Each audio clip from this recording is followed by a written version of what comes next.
Welcome to 008 Pointless Football Podcast for fans and non-fans alike.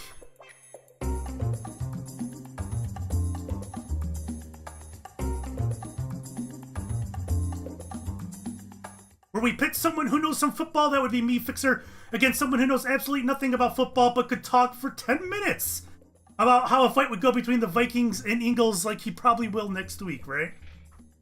Rejoice! Oh yeah, I have the perfect thing for next week. Fixxxer is going to be so pissed. Will be beautiful. Like, he will be angry. He will be yelling at me. He'll edit it out, but he will yell. And the person providing the illogical arguments would be Tulkas. How are you doing, Tulkas? Woo, woo, woo! Oh, how am I doing? I'm doing well. I woke up like an hour ago. Fun. 2 hours ago. Lovely. So last week, interesting week in football. It started out pretty ugly for the both of us as far as accuracy goes, but there were some upsets and whatnot, but things came around and we ended up with the same score. I was 9-7, and you also were 9-7. Wait. Congrats. So you were right. I was right. Oh, yay! We're all right! Woo! I'm 9-7. We're tied. Yep, we were tied. Yes. It's like we're tied together by a rope and then thrown into the Hudson so we can drown at the same time. Who do you think would drown first, me or you? I'm a very good swimmer. I'm gonna go with you. Well, but we're tied together and like we have like a weight attached. It's all about lung capacity. I think I'm gonna win. I have good lung capacity. Well, I've got asthma, so I've got that going for me. Okay. All right, we can get started this week with the Thursday night game, which is probably going on as you're watching this, because this is going up a little bit late. One thing to note, that Twitch, for the remainder of the season, will be broadcasting all Thursday night games, so you should be able to watch this over on twitch.tv. At twitch.tv/FixxerTV. Yeah, that would be my channel, but that's not going to have the football game. It could have the football game. No, that would be an illegal rebroadcast. They would take my channel down. We could have a stop motion animation version of the football game. That's very true. Yeah, giddy up. All right, so the Thursday night football game is going to be the Minnesota Vikings at the Los Angeles Rams. So the Vikings, they got blown out by the Bills last week. In terms of Las Vegas betting odds, this was the biggest upset in the NFL in over 20 years. So how did it happen? This was kind of widely discussed as a trap game for the Vikings. I didn't mention it last week. I almost did, but I didn't. I decided not to, as my analysis was already a little too long. You know what a trap game is, Tulkas? No. Well, maybe it's like a trap. Like they have like spider web, like they're spiders, and they have like the webs. So like they run out and then the spiders eat them. So who has these spiders, the Vikings or the Bills? Well, presumably the Bills had the traps because like they had like traps and like they had like tripwires and pressure plates and all the other redstone contraptions. So a trap game is where a much better team faces off against a much worse team, but there are other things that have influenced the game for the bad team to beat the good team. And, yeah, that's what I said. Yeah. And in this case, there were multiple factors. They were playing the Rams on Thursday, so they have a short week. And some players will tend to look forward. So they're looking at the Bills, which is arguably the worst team in the league. And they got the Rams, which some could argue is the best team in the league. And sometimes players will be like, well, we don't have to practice too hard for the Bills. We'll go on to the Rams. I don't want to say practice too hard because these guys are professionals, but they can take the Bills for granted, maybe a better way to put it. So there's that. They had a couple injuries, and one specifically, one thing worth noting is their team captain, Everson Griffin, apparently had some sort of mental breakdown days before the game, and he's currently hospitalized for a mental evaluation. So they were without their team captain for the game, and that probably, I would assume, played some sort of role in how poorly they played. But who knows? I don't know. The team definitely played like it had something else on his mind, though. So the Rams, they've proven for the third week in a row that they're the real deal. Their defense bent a little bit against a very good Chargers team, but their offense is running quite well anyways. They're just a great overall team. You could argue either them or the Chiefs are the best team in football right now. On paper, I think the Vikings are better, but right now the Rams are playing far better than the Vikings. I think the Rams are going to win. But this could be the Rams trap game. Everyone's going to pick the Rams because the Vikings got blown out. No one's expecting the Vikings to win tonight. This is the Rams trap game in a weird way. So what do you think, Tulkas?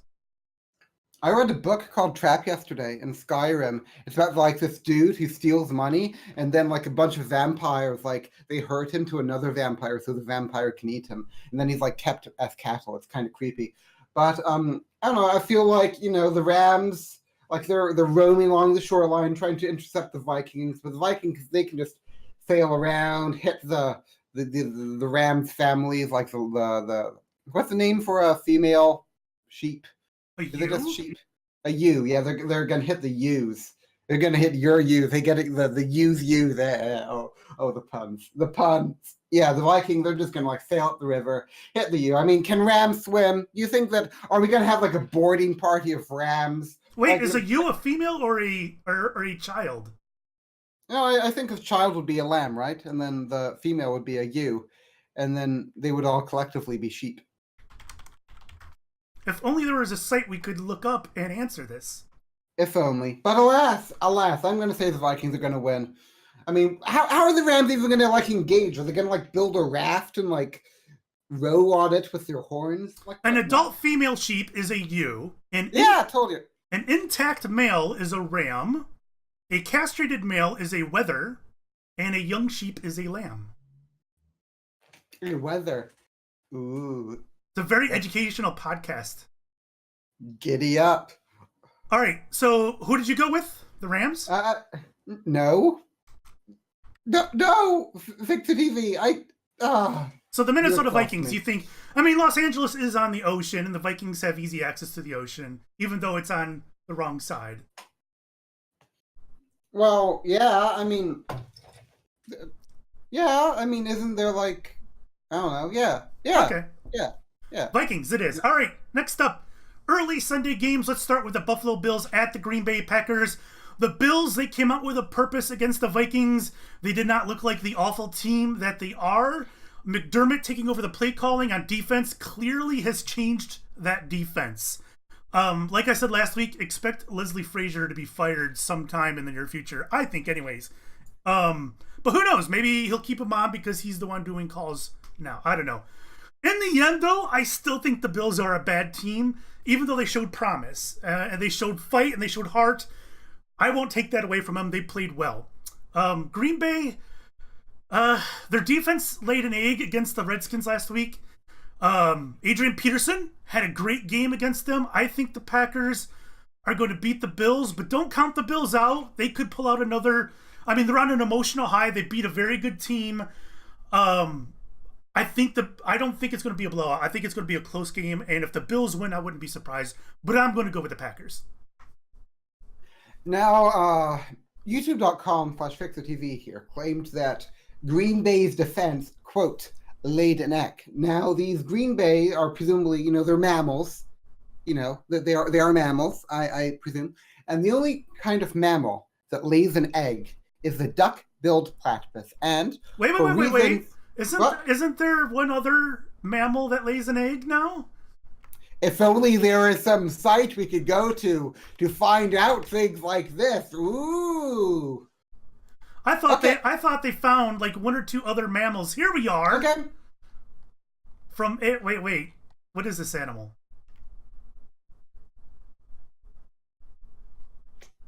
I don't know. Go ahead. I'll talk after. Go ahead and finish yours. Well, I was under the impression that the only mammal that lays an egg is the duck-billed platypus, and for reasons that Fixxxer will not allow me to say on this podcast, the platypi are favored against everyone else, and so I suspect that the Green Bay Packers will win. There you go. They just in this article here they just talk about echidnas. What are the three? What are the three mammals that lay eggs? The platypus, the short beak echidna, and the three species of long beak echidna. What's an echidna? It's like a porcupine. Ooh, a porcupine. Yeah. Well, if they, if they're, if it's a porcupine, then that's good because the Green Bay's defense are the ones laying the eggs. No. And The what porcupine is not. It's part of the same family. I think is the right terminology. It's not a porcupine, but or a porcupine is an echidna, but a short-beaked echidna is not a porcupine. If that makes sense. do the echidnas have the spikes? I think so, but I'm not sure they're as big as the porcupine. Okay, well, the point is that the Green Bay's defense is the one with the eggs, and spikes are for defense. So the Green Bay's defense are going to have spikes, and the Buffalo Bills are going to run into spikes, and they're going to get pricked, and that's not going to be fun. So the Green Bay Packers win, whether it's an echidna or a platypus. #Murica. Awesome. Next up, the Miami Dolphins are playing at the New England Patriots. Ryan Tannehill had another good game, and what can I say about that? I can't keep dogging on the guy if he's doing all right. The Dolphins pulled out another win, but it wasn't terribly pretty. They had no rushing game to speak of, and the offense kind of sputtered despite Tannehill's good numbers. The Patriots, they lost to the Lions, and Brady didn't exactly have a good game. They'll have Josh Gordon this week, though, so it's going to be interesting to keep an eye on that. Josh Gordon didn't actually play last week. I think they said he was going to, but at the last minute they decided not to. I don't remember. But he is going to be playing this week, at least as far as at the moment of this recording. So this is around the time when people start asking if Tom Brady is washed up and the Patriots are done. This happens every single season.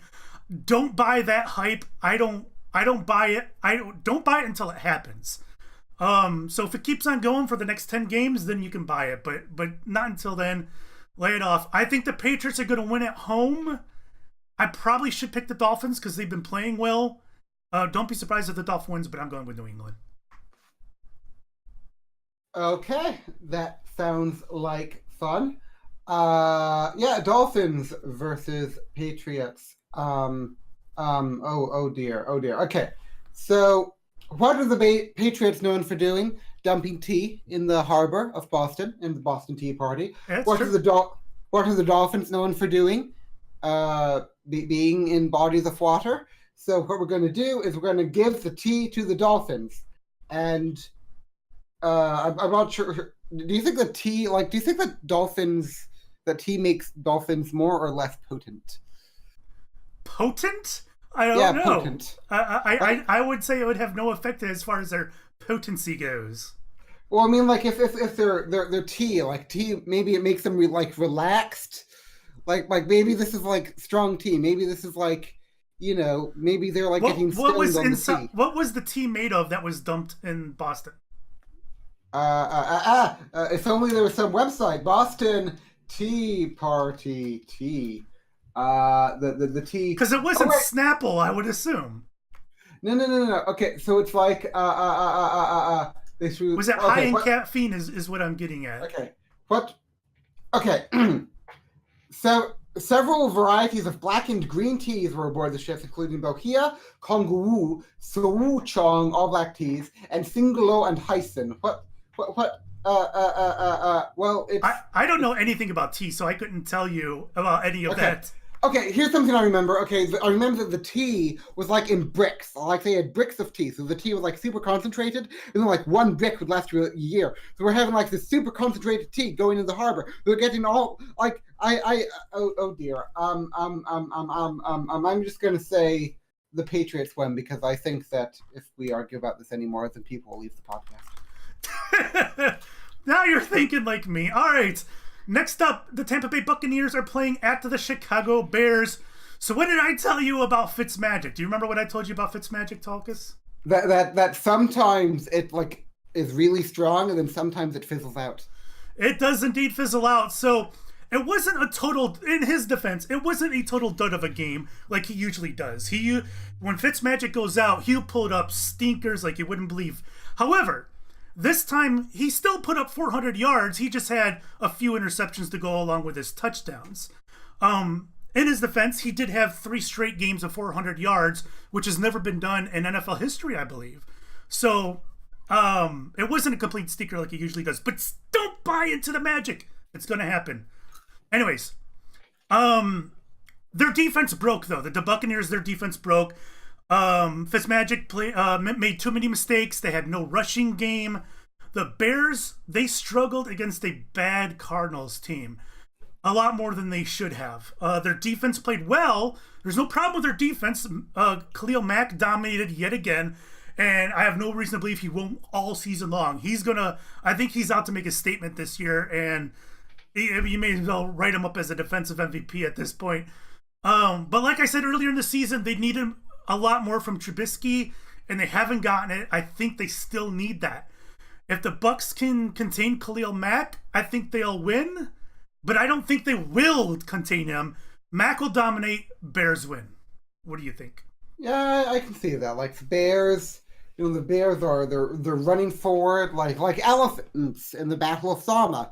So the Buccaneers have to pull a Scipio Africanus and contain the Bears and use their javelins to prod at them and stuff, and then drive the elephants back or the Bears back into Hannibal's own lines, or in this case, Chicago's own lines. However, I don't think the Buccaneers really possess the strategic genius of the good Scipio Africanus. So I think that, like you, the Bears will win. Excellent. All right, let's get that on the chart. Next up, the New York Jets at the Jacksonville Jaguars. The Jaguars lost to an inferior Titans team last week in a game dominated by defense. That's the thing with Blake Bortles. And their rushing game, it wasn't very good. I don't think it's been good all season long, despite having talent back there. The Jets, they've made history in losing to a Browns team that has not won since 2016. I think that it's been like 650 days since they've won a game. That's a lot of days, isn't it, Tulkas? Wait, all last year the Browns didn't win a single game? No, they didn't. That's embarrassing. It is embarrassing. And what's funny is that they didn't fire their head coach. They kept him. But they have mastery over all things brown. The football is brown.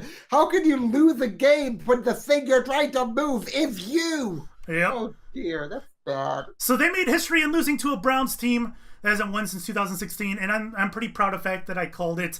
Sam Darnold, he struggled against that defense, but their own defense played pretty well. I can't really see them bouncing back against the Jaguars, though. The Jaguars are a far superior team to the Browns. I think Darnold is going to get rocked by the Jaguars. Expect lots of sacks. Expect picks. The Jags offense, they'll probably continue to struggle to put up points, I think, against this Jets team. But I don't think they'll need to this week. I think the Jags will win.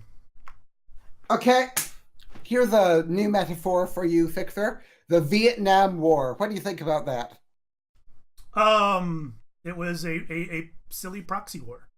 Yeah, we have, in the Vietnam War, the Americans had air superiority. They were able to drop napalm on the Vietnamese, but the Vietnamese were able to melt into the jungle and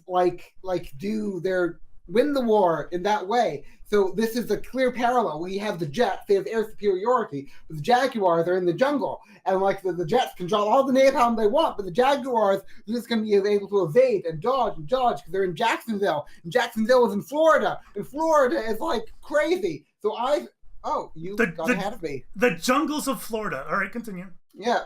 Fixxxer said that I thought that the Jaguars would win. And I'm tempted to say that the Jets will win just to make him look silly, but I won't. I think the Jaguars will win.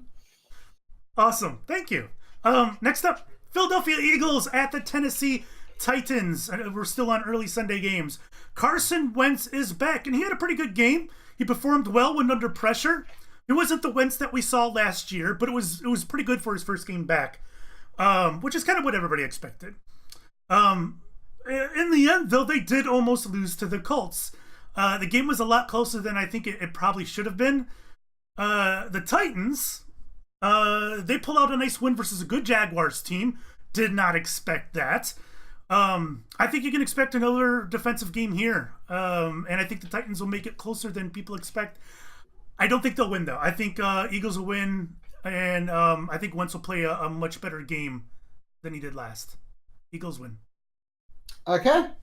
Yeah, I don't know. It's I guess the Eagles, they can swarm and peck out the eyes. It's like it reminds me of the ending of Into the Woods when Cinderella calls upon the birds to peck out the eyes of the giant. Hashtag spoiler.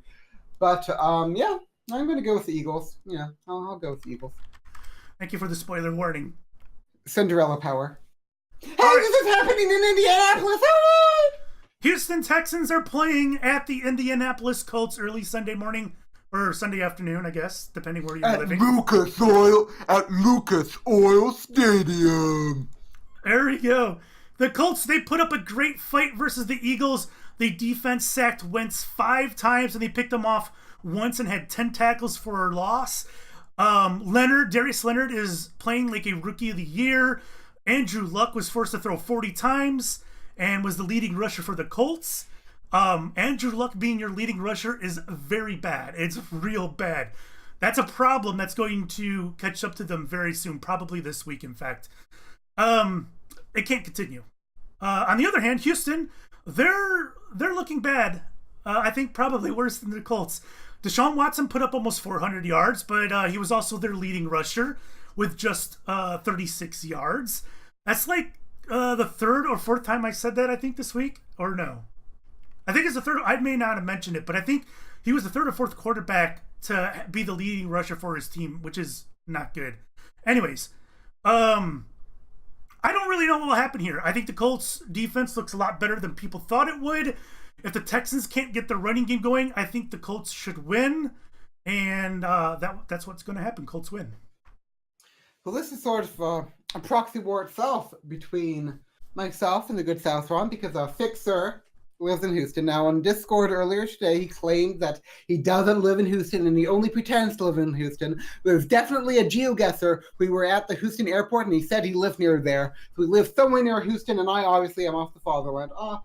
However, this goes deeper than that. What do the Texans do? Texans are Cowboys. What do Texans do? They lasso the horses. They're like they lasso horses, don't they, Fixxxer? Don't they like they that's something they like to do, yes. Yeah, and colt the horses. So like the Texans, they have experience fighting the horses, and they lasso the horses, and then they ride the horses. So like they're able to like mind control the horses and like co-opt their power. So what this basically means is I think that if Fixxxer and I were in a fight to the death, Fixxxer would win. I support this decision, yes. He would gouge out my eyes so hard, wouldn't you, Fixxxer? I would. All right, next up, Cincinnati Bengals are playing at the Atlanta Falcons. The Bengals played without Mixon, and it seemed to have killed them. The Panthers were able to focus on Andy Dalton. They got 2 sacks. They got 4 interceptions. And Mixon is expected to be out again this week. Their defense relies on turnovers, and they had 0 versus the Panthers. I think that spells trouble. The Falcons, they got into a shootout with the Saints, and they lost. Ryan had 5 touchdowns, but the running game was non-existent. It died. It was gone. They had nothing. They'll need it back versus this Bengals team, and Ryan needs to protect the ball. With Mixon out, I think the Falcons can make Dalton's day pretty rough, so I'm going with the Falcons. So this is actually really impressive here, because in this one little paragraph that I'm seeing here on my screen, Fixxxer managed to misspell Bengals twice. He spelled it as Bangles and Bangles. So I was thinking about the 80s pop group. Yeah, so we have the Bengals and the Bangles. Like the Bangles, like L-E-S at the end, and B-A-N-G-L-E-S. So we have the Bangles and the Bangles. I don't know. I think that the Bengals are going to bang, and the Bangles are going to bang, and the Falcons are going to falc. But I think that in the end, the Bengals are going to just be able to like pounce up and snatch the Falcons out of the sky. Because Bengals, they're dexterous. They're pretty they're stocky kind of tigers. I don't know. Can they do that while walking like an Egyptian? Probably not. Why are they walking like Egyptians? That's what Bengals do. They walk like Egyptians. I don't believe you. There is video evidence on YouTube. Wait a minute. Hold on. I'm not going to play the song for you guys because of obvious reasons. Where's my YouTube's at? Surely you know this, Tulkas. What? The Bengals song from the 1980s. What year was that? I I've got heard it. the phrase "walk like an Egyptian" before, but I haven't heard any song. There you go. Okay, what are you sending it to? Okay, let's do this. Okay. Uh, uh, You uh, play that softly while we continue on with the podcast. There you Ooh, go. that was fun. So you're going to go with the Bengals despite this. Yeah, I'm going with your Bengals. All I'll right. go with your Bengals. Next up, the Detroit Lions are playing at the Dallas Cowboys. It wasn't pretty, but Detroit pulled off an upset against New England last week. They even had a 100-yard rusher. That has not been done in at least 70 games. I think it's been 70 games since the Lions had a 100-yard rusher. Think about that. How many seasons is that? 5 seasons? I don't know. Anyways, it's a ridiculous streak. Props to Kerryon Johnson for breaking that record, I suppose. Look for the Lions to incorporate him more, despite the fact they got LeGarrette Blount. Johnson having that much success that the Lions just haven't seen. They're going to hand it off to him. He's probably picked up a lot of fantasy this week, I would think. Anyway, Dallas's offensive line continues to struggle. They gave up 5 sacks against the Seahawks. Ezekiel Elliott, he played well, other than the fumble. But Dak Prescott, he's going to need better protection. He just can't do it without a good offensive line. Earl Thomas wrecked him. And Slay can also wreck him, I think. Darius Slay on the Lions. I think this will come down to whether or not Detroit can control the game with a running game, and I think they will. The Lions will beat the Cowboys. I read yesterday that the congressional district around Detroit is the second poorest district in the country. Quite possibly. It's also fairly gerrymandered. Ooh, the good old gerrymandered. I want to be gerrymandered. I want to be happy. I like gerrymandering. Anyway, that was fun. So what are we gonna do? Well, we have. I mean, similarly to the Colts versus the Texans. I mean, the Cowboys are going to try to lasso the Lions, and presumably, if the Lions if they're poor, then they're probably malnourished and they can't escape the lasso. What do you think, Fixxxer? That's quite possible, but they could also just eat the Cowboys and get that makes sense because the horses aren't carnivorous. However, if the Cowboys are lassoing the Lions, that they're just going to make the Lions come to them. They're going to eat them, and then they're going to eat the lasso and then escape. So, I don't know. I guess I'll go with Lions here. Sure. Fixxxer went with Lions. I'll just hope Fixxxer knows what he's doing. Nope, I don't. Okay, we're moving on to the Sunday afternoon games. First one up, Cleveland Browns at the Oakland Raiders. The Browns won the first game since 2016. It was very close, though, but boy, was a fun game to watch. I'm sure you watched it, right, Tulkas? What? No. Okay. I watched it. Tyrod Taylor struggled in the first half, and he left with an injury, I think, right before the half or at halftime. I don't remember. Anyways, first overall pick Baker. I say Mansfield. His name's Mayfield. I spelled that wrong. There you go. You got that one. He replaced him in the second half, and it just looked like a completely different team. In Taylor's defense, the play calling seemed completely awful, and his offensive line was terrible in the first half. But you cannot deny that the team looked completely different in the second half with Mayfield behind center. And he's given their fans hope. I feel kind of happy for the Browns fans because I think they felt pretty good after last game. Now, the Raiders, they lost to the Dolphins where they choked in the fourth quarter, I think yet again. Jordy Nelson had a great day, though. He had 170 yards and a TD. Lynch versus the Browns defense will be an interesting matchup to see. Unfortunately, the Raiders' offensive line has been playing kind of poorly, I think. And that is what will decide this game. The Browns' defensive line, I think, will play quite well, and they'll put together their first 2-game win streak in a very long time. Okay. With Cleveland.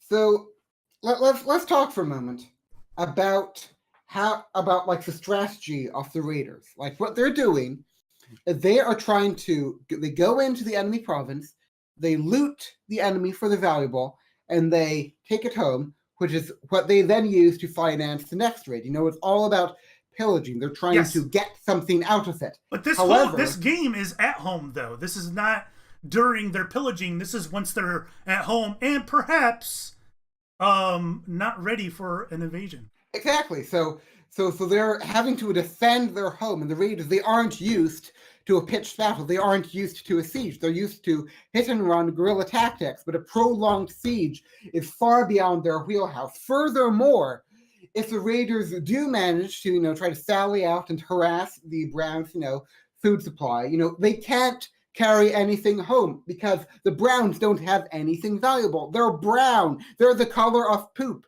They're going to try to steal their valuables, and all they're going to steal is poop. But you can't finance a war with poop. Have you ever tried to finance a war with poop, Fixxxer TV? Well, they could turn it into fertilizer and sell that. Okay, sure. You're going to... Dang, that's actually a good point. Or, here's an idea. They use the poop and they throw it over the battlements to infect the Browns with cholera. Oh, I'm sorry. I wasn't thinking logically. This seems like a more likely scenario, yes. Whoa, so they're going to sell fertilizer to the other, raid, and then they're going to get cholera.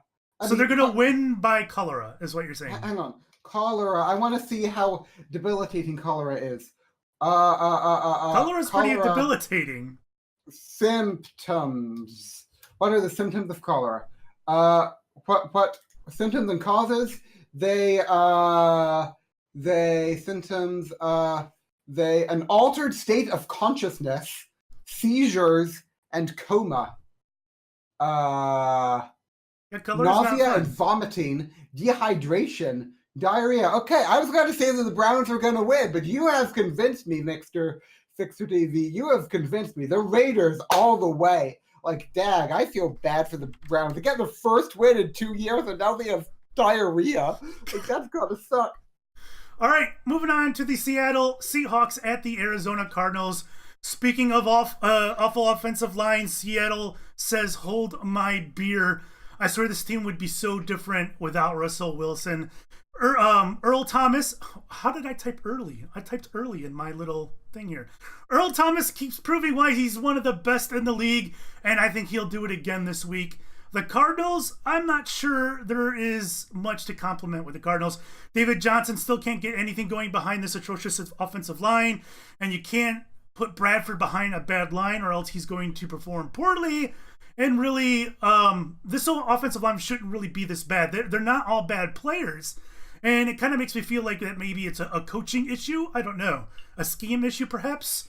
Anyways, this team just doesn't seem like it knows what the hell it's doing. And whether they have Bradford back there or Rosen, it's not going to matter. I think the Seahawks defense is going to crush them. Seahawks win.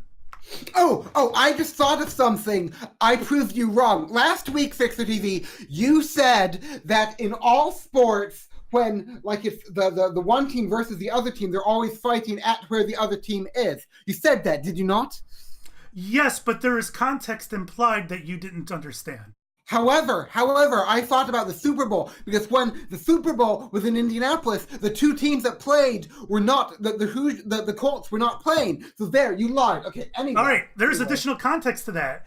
Even in the Super Bowl, there is still a home and an away team, because physical location is not the only thing that is determined by whether a team is home and away.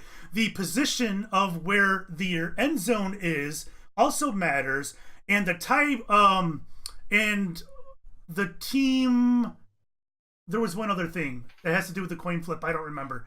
But anyways, there's more than just the physical location that has to do with the home team.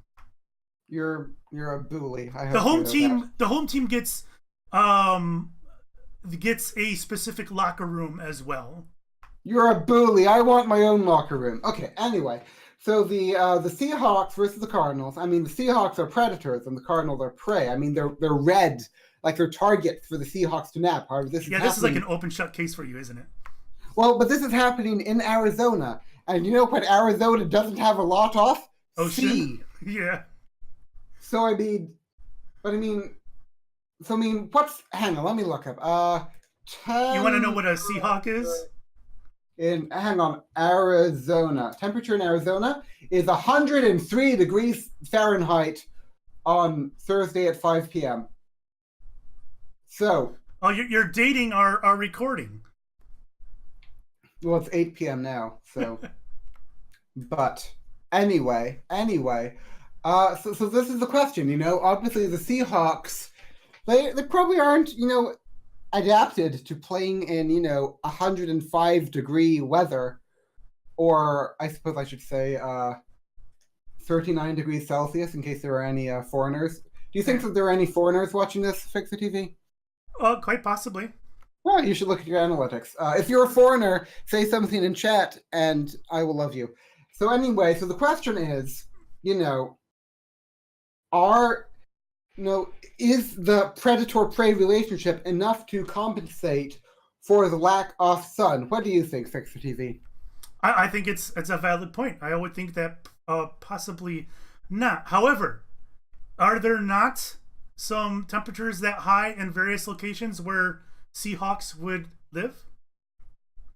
So I guess the argument would be, would the Seahawks of the Seattle persuasion, would they do okay in Arizona? Yeah, exactly. And I mean, also like they feed off the sea. I mean, like I don't know. This is a pretty difficult one. However, I mean, I don't know. I feel like the Seahawks are still able to nab the Cardinals. I mean, you say Seahawks defense will crush this team, even if the Cardinals are crushed in the talons, and you say that the Cardinals, like I remember last week, we had a theory that the Cardinals were like anorexic or something, wasn't it like a thing? Yeah. I mean, like the Cardinals, they aren't going to be able to avoid the Seahawks. I mean, I don't know. There's a lot of factors to put in play there that I'm not very educated in. So bear in mind that this is my non-expert opinion. But I think that I'm going to give it to the Seahawks. Got it. Next up, more Sunday afternoon games. The New Orleans Saints at the New York Giants. Drew Brees had another great game in a shootout win versus the Falcons. He had 400 yards, 3 touchdowns. Drew Brees is going to Drew Brees, as he always does. Their defense, however, gave up almost 400 yards and 5 touchdowns through the air. What the hell happened to this secondary? Holy shit. Oh my God, I think this is the first time I swore on the podcast. I'm going to have to edit it out. So what happened to that secondary, Tulkas? What? Good enough for me. Their offensive line, however, is playing pretty well. And then the Giants. Hey, look, they figured out how to play Saquon Barkley. Manning had a great game. I was aboard the Giants choke train, but they proved me wrong last week. However, the Saints are a much better team than the Texans, and I think Brees will gobble up this defense. Saints win. Okay, so the German bishop and poet Walter of Speyer portrayed Saint Christopher as a giant of cynocephalic, which means dog-headed, I think, species in the land of the Chananians, whoever they are, who ate human flesh and barked. Eventually, Christopher met the Christ child, regretted his former behavior, and received baptism. He, too, was rewarded with a human appearance, whereupon he devoted his life to Christian service and became an athlete of God, one of the soldier saints. What do you think about that, Fixxxer TV? I think you haven't come to a conclusion yet. Yeah, I haven't. I have not. So, I mean, so at this point, St. Christopher, he isn't a giant, but he has experience with being a giant, so he knows how to beat them. He knows their weak spots. However, I mean, and he's a warrior saint. However, I mean, I feel like, oh dear, this is a tricky one. This is a tricky one. Ugh. Oh, Fixxxer TV, this is so difficult. It's happening in New York City. Okay. Yeah, well, I mean, I guess New York there probably aren't a lot of saints there. I mean, New York is a pretty godless kind of place, don't you think? Like, Yeah. I mean, when have you ever seen Neil in New York? You haven't. Well, you know what? In fact, this may even alter your decision. Even though they are the New York Football Giants, they technically play in New Jersey. Oh dear. Oh, this is a thing. Oh dear. Fixxxer. Yep.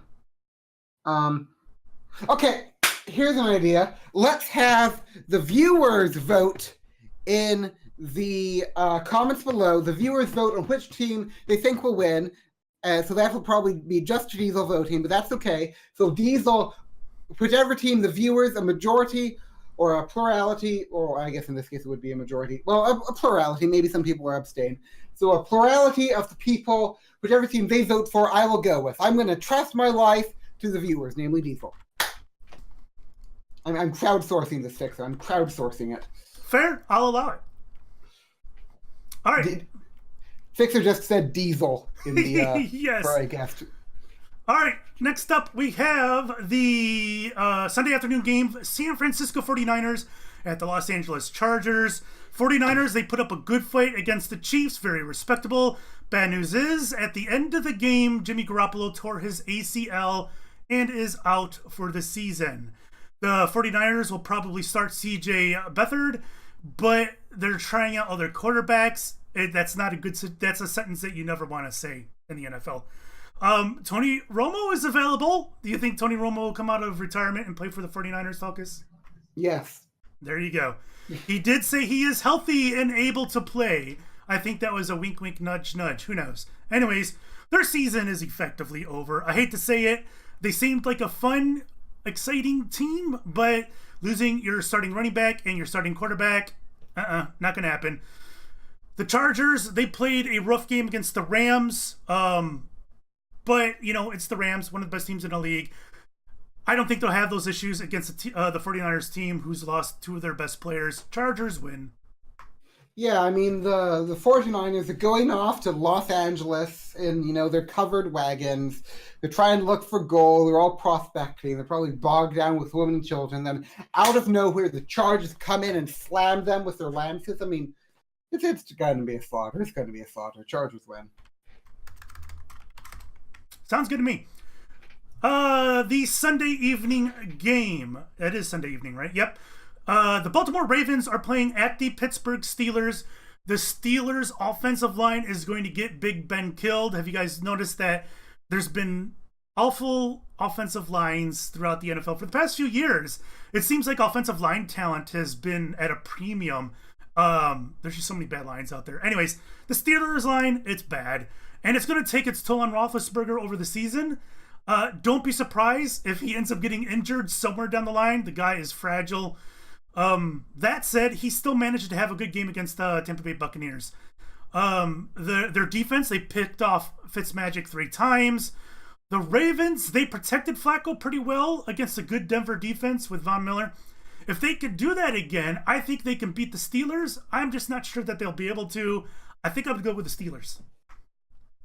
So the Steelers are threatening Big Ben? Yes, in London. And Big Ben is attached to Westminster, isn't it? Like the Houses of Parliament? So is it really? I don't know. Yeah, I think so. It's like the big clock tower for the Parliament Westminster. I'm pretty sure. You've been to London, right? No. You've been close to London. It's close I've been enough. to Heathrow Airport. That's close enough. I don't think... Okay, sure, whatever. Yeah, so I mean, they're threatening, like, the seat of government for Great Britain and Northern Ireland. I mean, like, they're threatening, like, Great Britain and Northern Ireland, a nuclear power. Like, what? It's worth pointing out that Big Ben is on the Steelers. I'm saying that they're not able to protect him, and he's going to get killed by the Ravens. Why are the Steelers having to protect British monuments? I don't know. That's a good question. Why? Oh, why are American steelworkers? Okay. No, I have a theory. Okay. So the Ravens are roosting in Big Ben. Oh, you're gonna break out some Go. Yeah. They're roosting in Big Ben, and they're pooping inside the roost, and their poop is acidic, which is causing Big Ben to rust, and the clockworks are rusting, and they're getting all gummed up with like feathers and stuff.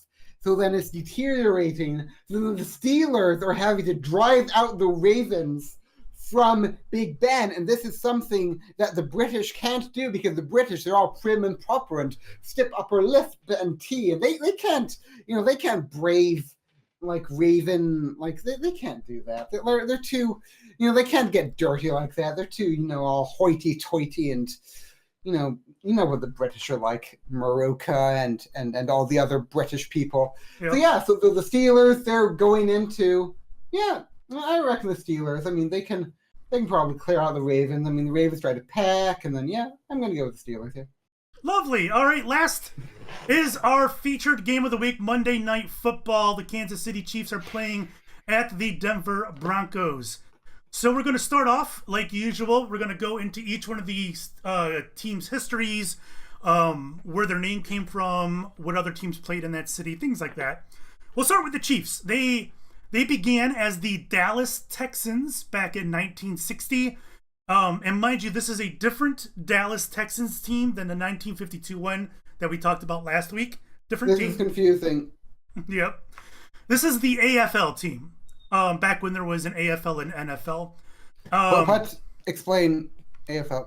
Well, the NFL was the National Football League and the AFL was the American Football League. They were kind of competing leagues. And peculiar. I'm going to include the AFL in discussing these things because they merge into one league, and so they have a history together. So, anyway, they've been merged ever since whatever it was, 1963.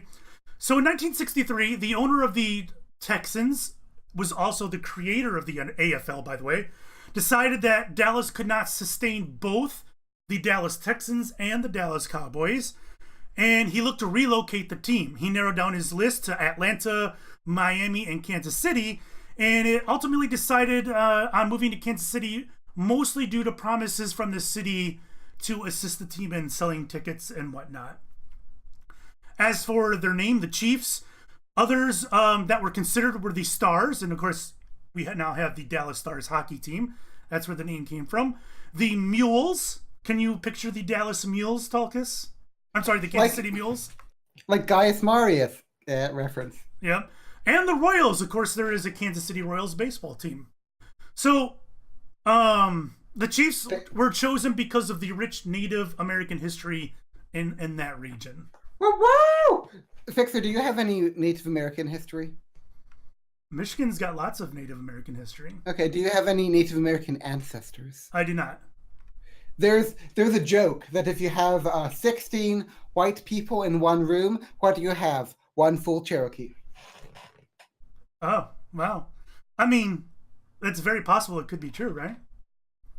Well, it's because like all the white people apparently are like, oh, I'm 1/16 Cherokee. Look at me, ooh. Well, weren't Native peoples very welcoming of outcasts and other non-Native peoples?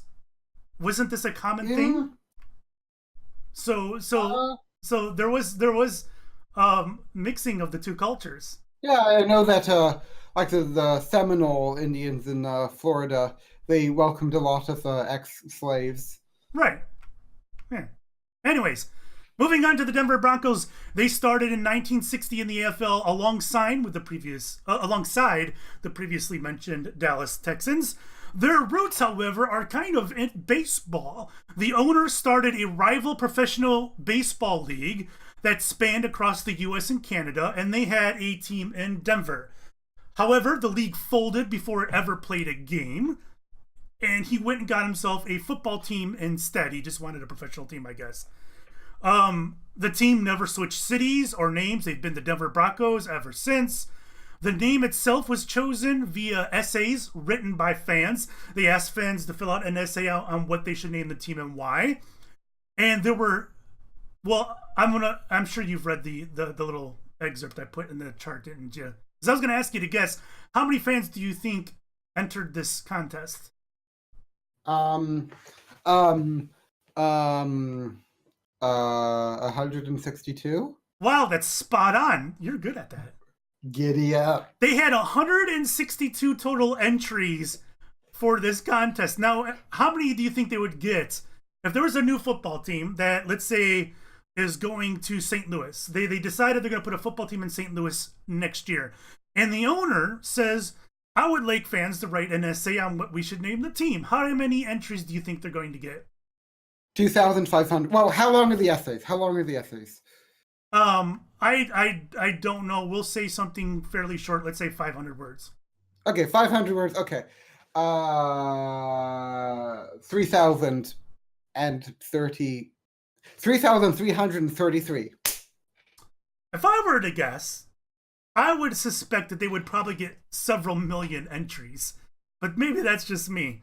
Considering how many people are interested these days and how many people have access to the internet and could possibly even abuse such a system. But anyway, 162 total entries. The name was... Okay, I'm revising my one to 33,333. Yeah. That's more respectful.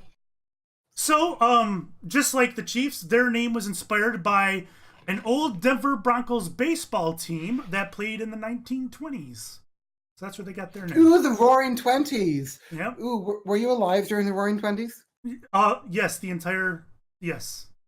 Cool. So, what was it like when the Great Depression happened? Like, what was the moment? Where were you on, like, Black Friday or whatever it was when the stock market crashed and everything went, like, what was that moment like? I was in a back alley gnawing on a rat. Cool. All right, so the predictions. It sucks being a Case Keenum. It sucks seeing Case Keenum struggle like he is. The Broncos lost to the Ravens, and Case didn't really have a great game. Rumor is it that the Broncos are already sick of Marquette King's bullshit. Don't be shocked if you see him booted in the next few weeks or so. Lindsey ended up with only 20 yards before he was ejected for throwing a punch. Though, to be fair, he said that he wasn't throwing a punch. He was just trying to knock the ball out, which is possible. So a lot of players do that. The Chiefs' offense continued to dominate last week against the 49ers. Mahomes had 300 yards and 3 touchdowns. Kareem Hunt struggled. Look for him to struggle against the Broncos as well, I think. But it's not going to matter. I think Mahomes will do just fine against the Broncos. Him and his receivers will throw up a lot of yards, lots of touchdowns. Chiefs win on Monday Night Football. Tulkas, how do you think they'll do? If you punched me, do you think you could knock me out? I mean, probably. Okay. Oh dear. This is. Okay. So Broncos versus Chiefs. The Broncos are like they're riding. They're riding the Bulls. They're going bucking around at Denver. They're in Denver, and the Chiefs are in Denver, and that's mountainous.